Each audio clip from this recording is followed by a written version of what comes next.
Bonjour à tous, bienvenue dans cette vidéo. Nous allons parler, j'ai exposé à peu près ici tous les sujets dont nous allons parler aujourd'hui. On est actuellement le samedi 29, c'est ça, le samedi 29 janvier. Donc je vais remplir mon carnet budget avec, vous verrez, j'ai changé quelques petits process. Je suis allée, donc on est samedi matin, je suis allée retirer le liquide de la semaine que je vais mettre dans les enveloppes. Et ensuite, on fera un suivi défi que j'ai démarré la semaine dernière. Donc là, c'est la dernière vidéo en date qui est sortie où j'explique un peu comment je m'organise pour les différents défis. Et vous verrez que j'ai appliqué donc ce que j'ai dit par rapport au suivi, surtout des semaines et la semaine sans dépenses. Je m'éparpille pas, on fait un point ensemble. On va commencer par le plus simple, les enveloppes. Après, on remplira le budget ensemble et on finira par les défis. À de suite. Concernant le retrait que j'ai fait ce matin et mes enveloppes, déjà on va faire un petit point sur ce qui reste dedans. Je crois pas grand chose. Donc au niveau de la santé, rien du tout. Pas que je sois allée à la pharmacie, mais par contre je sais que je l'ai utilisé pour compenser une dépense. Qu'est-ce que c'était? Oui, j'ai acheté un cadeau d'anniversaire pour une copine de Valentine dont c'était l'anniversaire. J'avais pas mal de sous qui restaient, donc pour éviter de ponctionner ailleurs, j'ai pris dans cette enveloppe là, j'y rajoute, alors j'aime bien mettre 2 fois 10 € dans l'enveloppe santé. Donc j'y mets donc 20 € pour cette semaine. Je vais déjà les utiliser. Moi, vous savez que je fais mes achats principalement le samedi. Demain, on va donc voir ma soeur qui vient d'avoir un bébé. Et du coup, on va se faire tester avant d'y aller pour la sécurité de tout le monde. Il faut que j'aille acheter dès cet après-midi des autotests. J'ai aucune idée de combien ça coûte. Je vais voir ça. En tout cas, j'ai un budget de 20 € pour la partie santé. La partie extra... Mais écoutez, la partie extra est intacte. On n'a pas fait d'extra ce vendredi. J'avais de quoi dans le frigo, donc j'avais des restes de pizza. Donc on a fait avec ce qu'il y avait comme reste et on s'en est très bien sorti. Donc je rajoute 20 € dans les extras, ce qui me fera donc 40 € pour cette semaine. Ensuite, au niveau des courses, j'ai 110 € de la semaine dernière, comme je fais mes courses tous mes 15 jours. Et je rajoute 110 € pour cette semaine. Or, c'est là que je vais bouger un petit peu mon planning. Vous savez que donc je fais le défi 12 semaines économie. Il y a une semaine sans dépenses. On est samedi matin, je devais aller faire mes courses ce matin. J'ai ouvert tous mes frigos, congèles, placards pour établir ma liste de courses et voir ce qu'il y avait dedans pour avancer.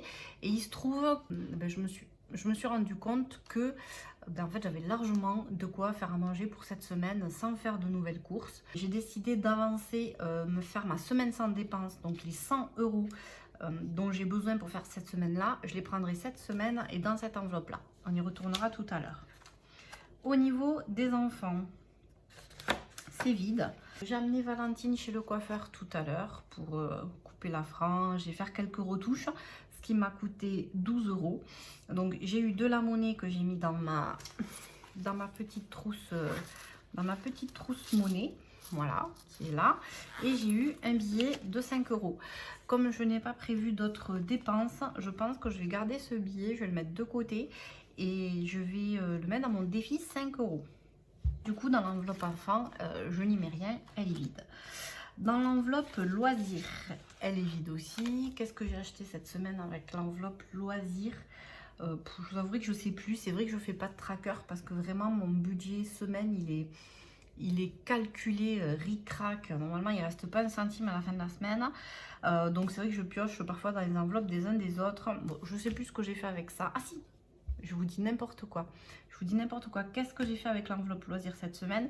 C'est le budget que j'ai utilisé pour la première semaine de mon défi 12 semaines d'économie. Donc c'était 20 € que j'ai pris dans l'enveloppe loisir. Donc je remets 20 € dans cette enveloppe-là. Et là, il faut que je lui change le nom à celle-là. Parce que c'est une autre enveloppe loisir que j'avais. Et en fait, je vais l'utiliser, comme je vous expliquais, pour le hamster. Donc je vais essayer d'en trouver une autre que je nommerai hamster. Donc j'ai 10 € par semaine pour le hamster. J'ai rien utilisé la semaine dernière. Je rajoute 10 € pour le hamster, il en aurait 20. Et tout à l'heure aussi, il faut que je lui rachète de la litière. Il n'a plus de litière. Il a cassé sa roue. Voilà, il a cassé. Il avait un nid douillet aussi pour aller dedans. Il l'a complètement rongé.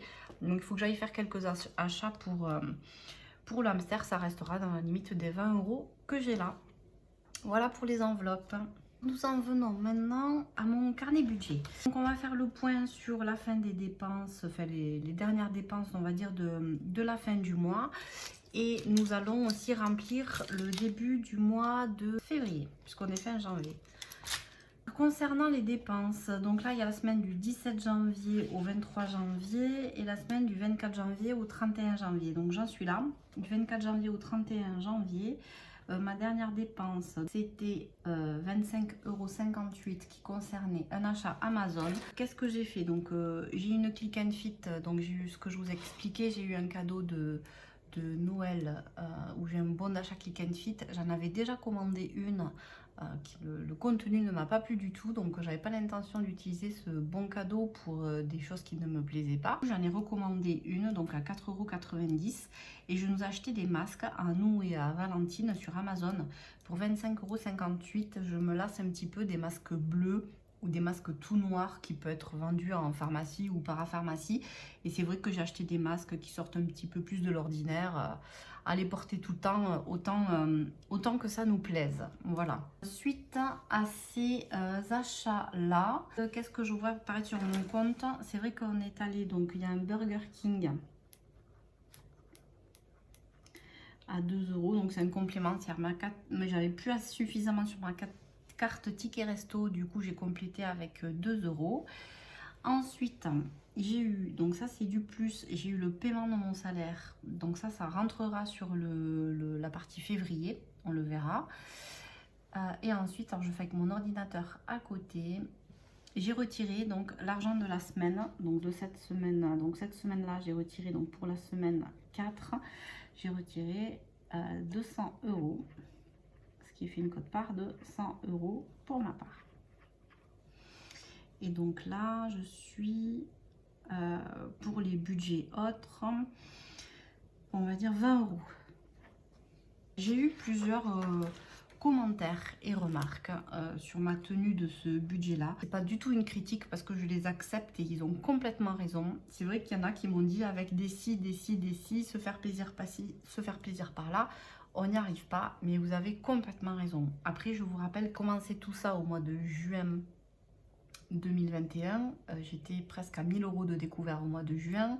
Je suis arrivée au mois d'octobre avec un découvert à peu près de 500 €, de 200 € pour le mois de décembre. Donc aujourd'hui, grâce à mon 13e mois, j'ai plus de découvert. On va voir où est-ce que j'en suis aujourd'hui. Mais vous voyez quand même l'évolution, le gap, enfin qui me paraît quand même, enfin pour moi ça me paraît hyper important et hyper énorme. Et je trouve que, alors moi je fais partie de ces personnalités ou de ces gens qui, s'ils se font pas un peu plaisir de temps en temps et s'il n'y a pas des petits craquages de temps en temps, je perds, j'ai plus d'envie. Je pense que je travaille énormément, je donne beaucoup au travail, je donne beaucoup à ma famille, mais je pense qu'il faut aussi que je ne m'oublie pas. C'est important pour moi de prévoir des dépenses et si ce n'est pas prévu, des craquages pour aussi me faire plaisir et pour m'encourager à continuer à faire tout ça, que ce soit pour moi ou pour ma famille. Voilà, donc c'est pas du tout, c'est une réponse que je fais parce que c'est plus facile de le faire ouvertement à l'oral comme ça que par écrit. Après, cette personne a complètement raison. Mais voilà, c'est ma philosophie, c'est ma façon de voir les choses. Comme je vous ai expliqué aussi dans une vidéo, pour nous, la fin d'année est très chargée en événements. Parce que, donc moi, je commence mes achats de Noël parce qu'on est une famille, assez grande famille, au mois d'octobre. Ensuite, au mois de novembre, il y a l'anniversaire de notre fils Augustin. Ensuite, il y a décembre avec Noël. Et ensuite, il y a janvier, l'anniversaire de Valentine. Donc, c'est vrai que il y a beaucoup de choses qui gravitent autour de tout ça. Et ce qui fait que ça nous pèse lourd financièrement. Et ce qui fait que c'est vrai que sur décembre, si on regarde mes dépenses autres sur les mois de surtout novembre, décembre et janvier, on est sur beaucoup d'extras non prévus, qu'il faudra que j'anticipe l'année prochaine, en commençant qu'en juin, au début on absorbe tout ce qu'on n'a pas prévu et petit à petit on arrive à prévoir de mieux en mieux. Il y a beaucoup de choses qui sont encore dans autres et qu'il va falloir régler. Cependant, je voulais quand même vous montrer ce que j'ai remarqué en faisant mon budget, enfin mes comptes cette semaine. Vous voyez, la première semaine de janvier, il y a beaucoup d'extras, elle est très chargée. La deuxième semaine, un petit peu plus aussi, mais bon, ça commence à se tasser. La troisième semaine, on est beaucoup plus raisonnable. Et la dernière semaine aussi. Donc ça y est, je commence à rentrer dans une période où mon budget de la semaine absorbe la totalité de nos dépenses. Je peux recommencer à faire mes défis économie et je commence à avoir de moins en moins d'extra, ce qui va m'encourager à avoir des comptes plus nets. Au fur et à mesure que je fais les vidéos, au fur et à mesure que j'échange avec vous, j'évolue aussi. Je fais évoluer le remplissage de mes carnets, je fais évoluer mes défis, je fais évoluer ma façon de gérer mes comptes et mon budget. Voilà, ça, je trouve que tout ça c'est très très positif et ça me fait vraiment du bien. Voilà, je tenais aussi à vous en remercier. Ça fait partie aussi des nouveautés. Je vous avais indiqué que je n'utilisais pas la partie dépenses exceptionnelles de ce carnet budget. Et il se trouve que je faisais le suivi de tout ce qui est pédiatre, remboursements médicaux, un peu dans mon budget autre. Et je trouvais ça, c'était compliqué, enfin, je trouvais ça moins évident et moins lisible. Du coup, j'ai décidé d'utiliser la partie dépenses exceptionnelles, parce qu'en plus, c'est complètement des choses exceptionnelles qu'on ne prévoit pas du tout. Par exemple, mon rendez-vous de pédiatre pour Augustin le 6 janvier m'a coûté 32 €. J'ai reçu mon remboursement Amélie de 17,40 € et j'attends mon remboursement mutuel. Le dentiste du 11 janvier pour Valentine, 57,85 €. J'ai reçu mon remboursement Amélie de 40,50 €. J'attends le retour donc de Filalar, ma mutuelle, c'est mon courtier mutuel. Ça me permettra, une fois que tout est payé par les différents organismes, je crois que je l'ai fait pour le mois précédent. Je surligne, ça veut dire que pour moi, voilà, celui-là par exemple, j'ai l'orthoptiste pour Valentine qui a complètement été payé, c'est surligné, pour moi c'est réglé. Par contre, je vois qu'il y a la partie ophtalmo qui n'a pas totalement été prise en charge et l'orthoptiste aussi du mois de décembre. Du coup, je vais les relancer. Alors, je vais les relancer peut-être une fois par mois. Là, je dois envoyer une facture pour Valentine aussi. Donc, peut-être qu'à ce moment-là, je relancerai pour les prises en charge que je n'ai pas encore reçues. Concernant compte bancaire, c'est vrai que je ne fais pas début, fin de mois, mais je sais que par exemple là, j'ai fait le point. Donc, c'était hier le 27/01. 2022, en fin de mois, il me restait 28,20 €. Voilà, donc ce qui signifie que bah, du coup, j'étais pas à découvert. Je suis très juste, hein, ça absorbait tout juste mon découvert. Mais ça me permet de rester la tête hors de l'eau, comme on dit. Et j'espère garder ce cap encore quelques mois, si possible toute l'année, ça serait idéal. Je me suis donc munie de ma petite calculatrice pour remplir cette partie dépenses dans le mois. Donc dépenses, budget, courses. Donc en début du mois, sur la semaine 1, j'étais à 95 €. Nous n'avions donc pas encore le hamster. Les semaines 2, 3 et 4, elles sont à 100 €. Alors moi, bien sûr, quand je dis courses, c'est mon budget que j'appelle enveloppe. Hein. C'est pas que les courses. Mon budget est complètement respecté. Je suis à 395 € pour ce mois-ci. Budget dépenses autres. Donc sur la première semaine, je suis à 241,31 €. Sur la deuxième semaine, je suis à 70,39 €. Je suis à 11,50 € sur la troisième semaine et la quatrième semaine, je suis à 20 €. Ce qui m'amène à 240,31 plus 70,39 plus 11,50 plus 20. Donc je suis à ce mois-ci à 343,20 donc de budget autre. Si vous avez suivi mes dernières vidéos, normalement on le verra tout à l'heure quand on est le mois de février, j'ai un reste à vivre une fois que j'ai vraiment tout payé pour les extras et les imprévus de 250 €, ce qui m'amène à peu près 50-55 € par semaine. Donc vous voyez là, j'y étais pas du tout, j'ai explosé le budget en début de mois, mais je suis très large sur les fins de semaine, donc j'espère que le mois de février ressemblera plus à la fin du mois de janvier qu'au début du mois de janvier. Ensuite, pour la partie économie bonus, donc économie budget course, j'en ai absolument jamais. Budget autre, ben pour moi c'est ce qui est un peu imprévu, donc non. Et économie bonus, c'est les ventes. Donc ça, je m'en sers plutôt pour faire des défis. Donc c'est vrai que pour moi, cette partie-là, je ne l'utilise pas. On peut faire un récap aussi fin de mois. Voilà, moi je n'ai pas pour habitude de le remplir. j'ai déjà une vue de ce que ça donne. Et ça me permet vraiment de voir comment je m'en sors sur le mois. Comment on était au mois de décembre, j'étais à 594,14. Donc j'ai quand même plus de 200 € de moins. Donc je trouve qu'on va sur du positif. Et c'est voilà, pour moi l'intérêt de ce carnet, l'intérêt de ce que je fais là, c'est ça, c'est voir que de mois en mois je progresse et que j'arrive à réduire mes dépenses, à mieux les contrôler et à faire des achats plus concrets. On y va pour le mois de février 2022.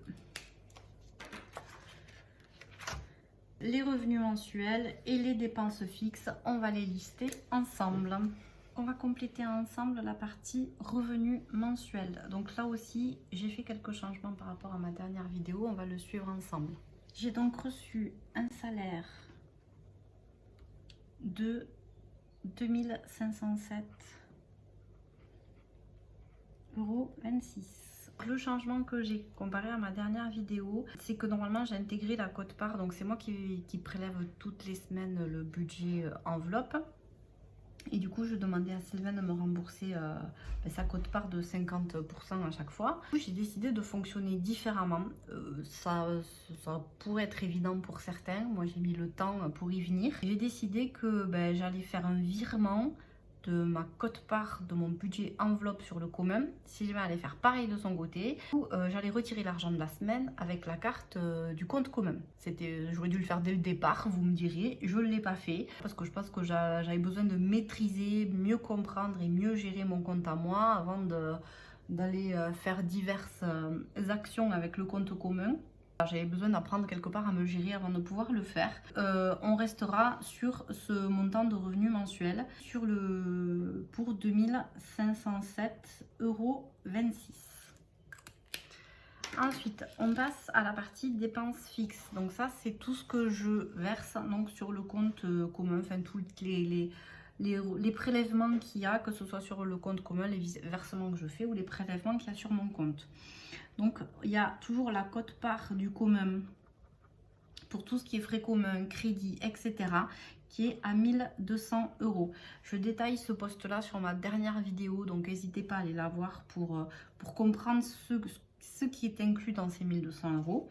Et donc maintenant, je vais faire un nouveau virement, ça y est, qui est programmé pour dès lundi. Ma quote-part pour le budget semaine, qui est passé de 100 € par semaine, donc qui est donc de 400 €. Donc vous voyez, j'ai déjà 1600 € qui part directement sur le compte commun pour vraiment payer tout ce qui est crédit, tout ce qui est commun, tout ce qui est enfant, et pour payer donc la partie budget de la semaine enveloppe. J'ai ensuite mon crédit voiture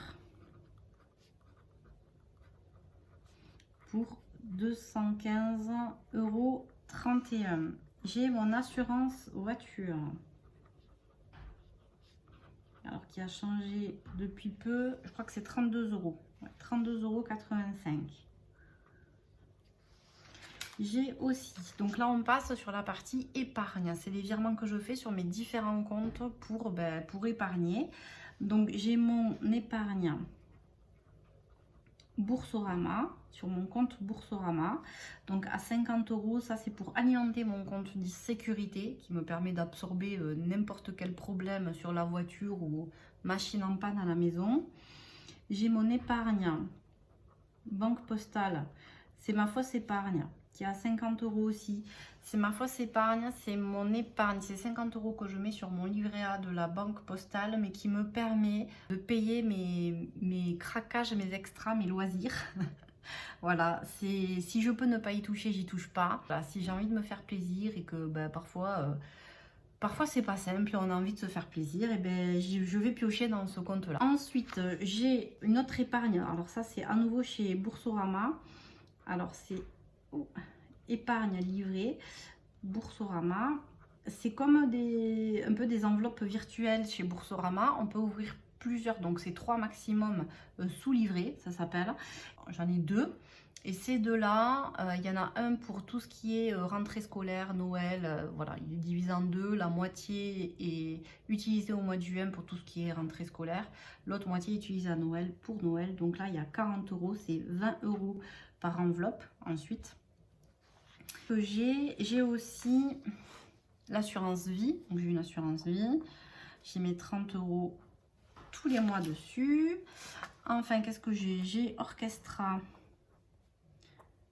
pour 2,99 € des prélèvements tous les mois pour des achats que je peux faire. Alors, je pense que Augustin commence à bien grandir. Allez, je me laisse un an. Dans un an, je résilie Orchestra.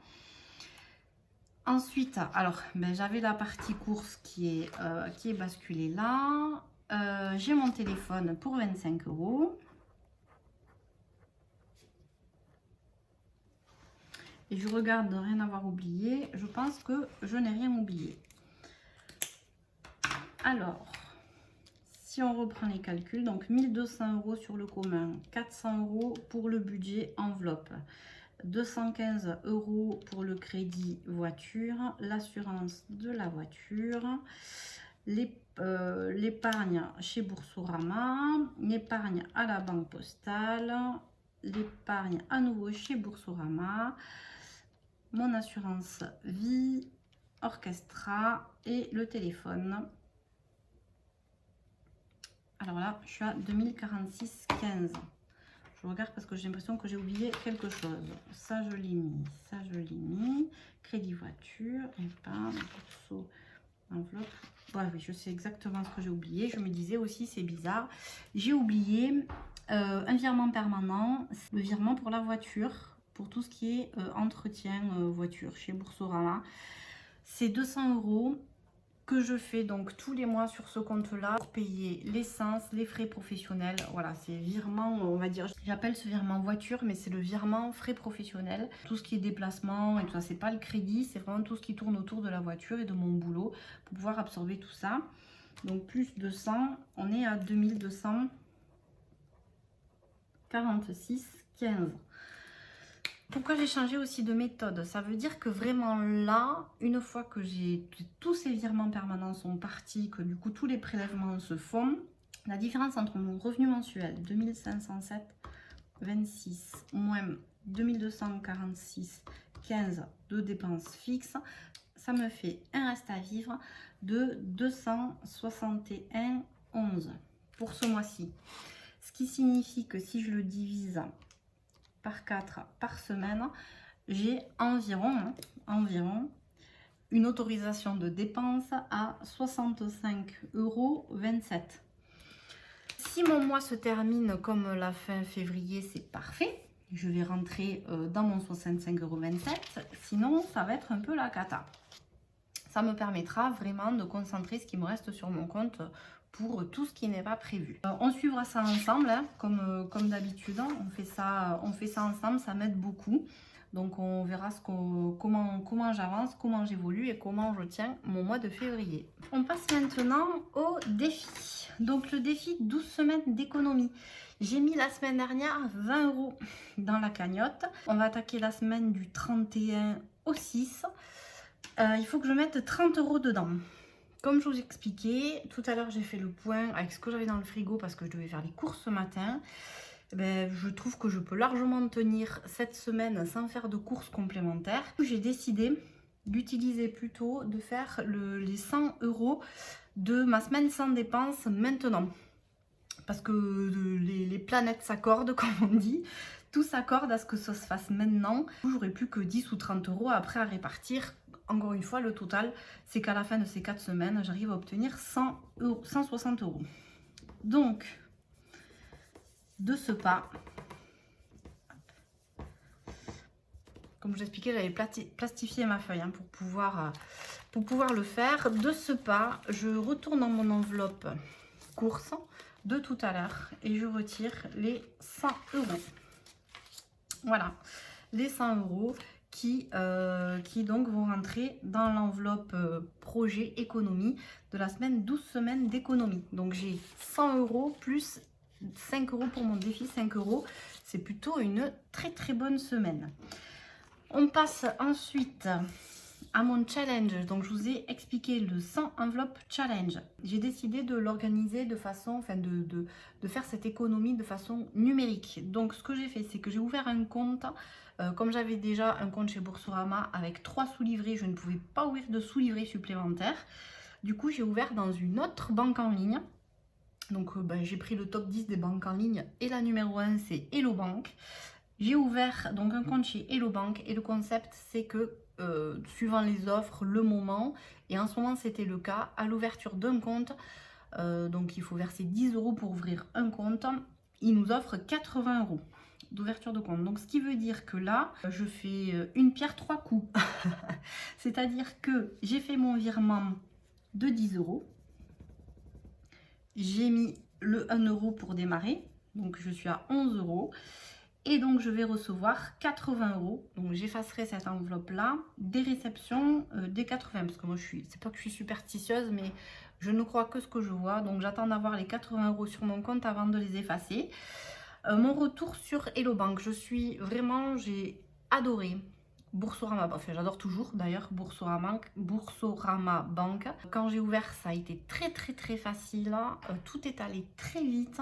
Les crédits, pareil, je crois que c'était une offre un peu plus importante, je crois même que j'avais eu 140 € à l'ouverture du compte. Je pense que je les ai eu dans les 48 heures une fois mon compte ouvert. Pareil, dans les 72 heures presque, j'ai dû avoir mes codes, ma carte, enfin... Tout est allé très vite. L'interface sur l'application est vraiment très ludique. On voit bien. Enfin, j'aime vraiment beaucoup cette banque-là et les services qu'elle propose. Hello Bank, je suis un petit peu plus mitigée.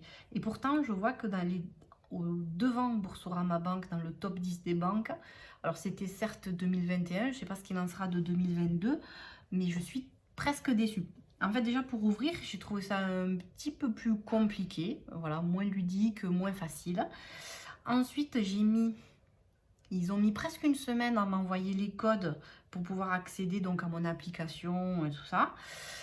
Pourtant, j'ai fait le virement de suite, mais bon, ça a mis un petit peu de temps. Donc là, on est arrivé à la semaine. Je crois que j'ai eu mes codes vendredi. Il y a mes 10 € qui sont apparus, enfin mes 11 €, du coup mes 10 € d'ouverture plus mes 1 € qui sont apparus. Donc ils sont sur mon compte de Hello Bank, mais je ne vois pas apparaître mes 80 €.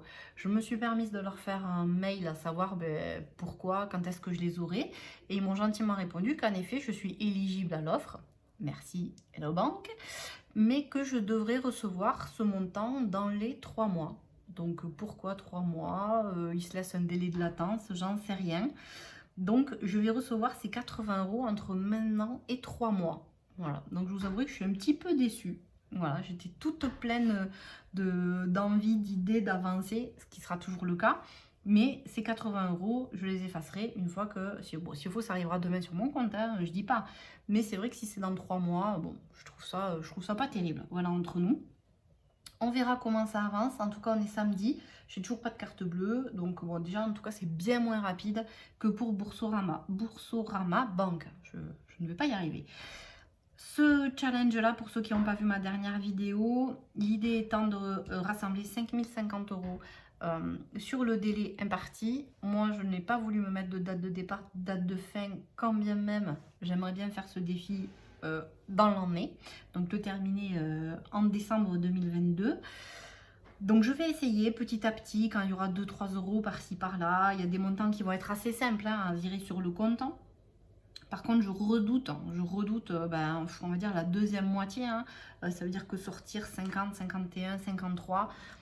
voilà, bon là vous voyez je le fais parce que je fais le défi de 12 semaines en même temps. Peut-être que quand je ferai pas le défi de 12 semaines, ça me permettra de sortir pareil une fois par mois 100 €. Voilà, je vais pouvoir effacer un petit peu. Et l'idée étant qu'en février, je n'aurai plus donc, de nounou à payer, puisqu'Augustin ira à l'école. Et donc, la quote-part de la nounou me permettra de mettre sur ce compte-là. Et vous voyez, par exemple, un mois de nounou, déjà, cette ligne, elle disparaît. Donc, je pense qu'une fois le mois de septembre passé, ça ira beaucoup plus vite. Pourquoi ce challenge? Ce challenge, je me suis dit que en décembre 2022, si je le termine ici, j'arrive à mes 5050 €, plus ce que je continue à payer tous les mois de ma voiture, donc on l'a vu, 215 € tous les mois, j'aurai quasiment payé ma voiture. Donc c'est quand même énorme, c'est-à-dire que je gagne presque 2 ans de crédit en faisant ça. Je dis pourquoi presque, parce que j'ai calculé pas plus tard que ce matin, il me restera environ 1000 € à payer. Mais 1000 €, c'est 4 mensualités. environ. Donc voilà, on va dire que dans une grosse année, j'ai terminé de payer ma voiture si j'arrive à faire ce challenge-là. Donc c'est tout bénef pour moi parce que ça m'ouvre des horizons pas possibles, vous imaginez même pas. Vraiment, il me faisait peur, je me sens mieux, je me sens plus à l'aise dans ma vie, dans mes comptes, dans mes projets. Du coup, je l'entame, il ne me fait plus peur et j'espère pouvoir le réussir cette année. Voilà, on a fait le point. J'espère que c'était assez complet, hein. Aujourd'hui, on a rempli les enveloppes, on a rempli mon carnet budget pour début de mois de février et on fait un point sur les challenges. Donc, je pense ne pas être plus complète, hein. Je ne sais pas si je pourrais faire plus complet d'ailleurs. Peut-être si je rajoute de nouveaux challenges, on verra. Enfin, bon, en tout cas, merci beaucoup de me suivre. Merci pour votre soutien. Vous êtes de plus en plus nombreux. Voilà, et ça fait plaisir, ça motive. Vous voyez, ça me fait réfléchir, ça me fait penser différemment. Ça m'ouvre l'esprit et tout bénef pour moi. Donc, je vous remercie encore et puis à très bientôt pour la prochaine vidéo. Merci.